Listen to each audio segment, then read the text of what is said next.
Be careful that you are not being manipulated here into thinking, and all the hype and the drama and the excitement and what you read in mainstream newspapers this morning, that a great leap forward has been taken.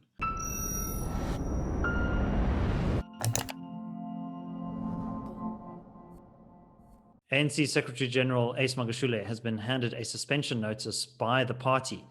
What is the impact of this event on internal ANC dynamics and also the politics of the country?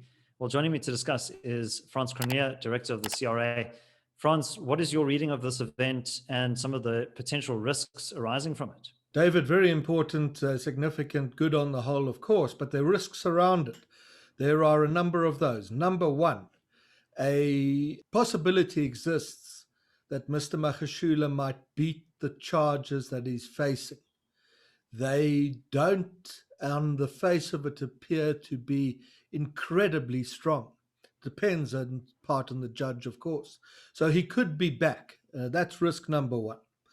Risk number two is that in the letter he was sent by his colleague and deputy, who sent him the suspension letter, Jesse Duarte, the position of the ANC was set out that any senior member, any member who is charged with a crime to appear in court, to face those charges, may now be suspended. What that means in the implication is that the Director of Public Prosecutions in South Africa has become the most powerful person in the country.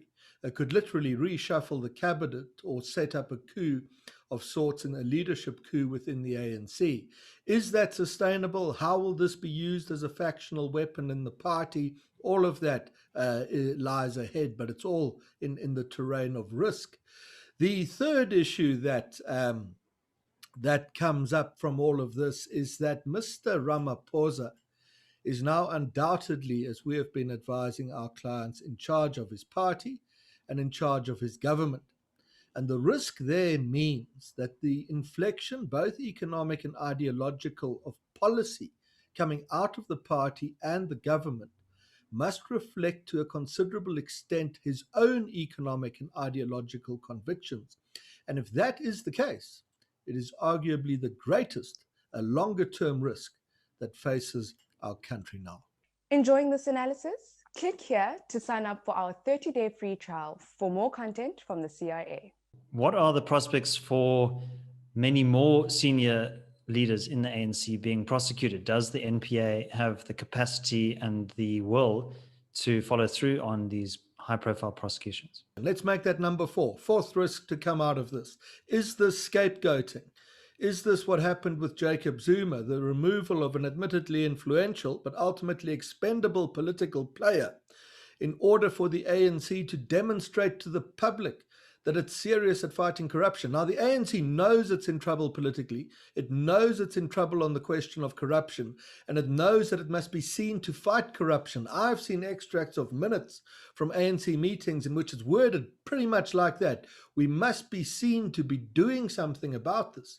But we've also estimated that a majority of the leadership on the executive committee of the ANC are implicated in allegations of corruption.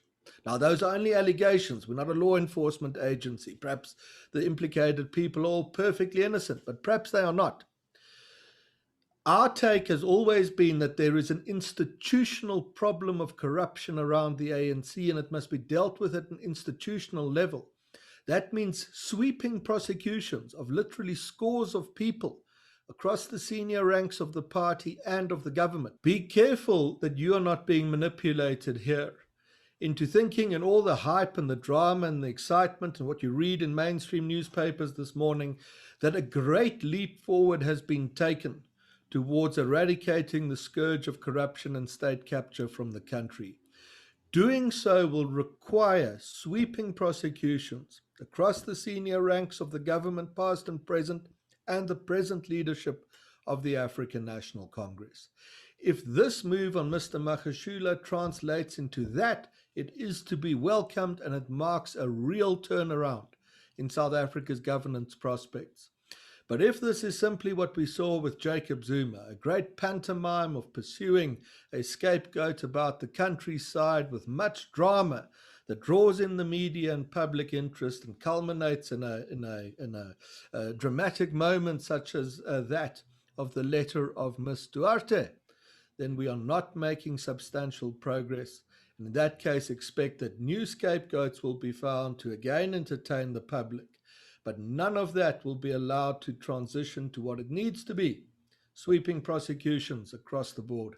Frans, let's look at the regional level. What do you make of the developments in the Northwest Province and the suspension of Supra Muhammad? Yeah, same thing. It shows that Mr.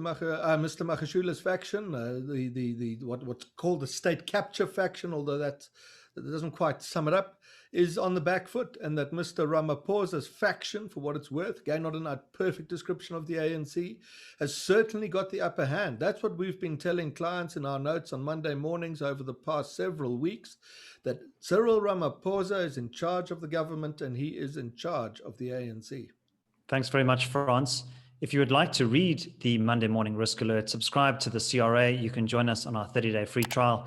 There's a link in the description below where you can join us via that route. My name is David Ansara. This is the Center for Risk Analysis. Until next time, take care.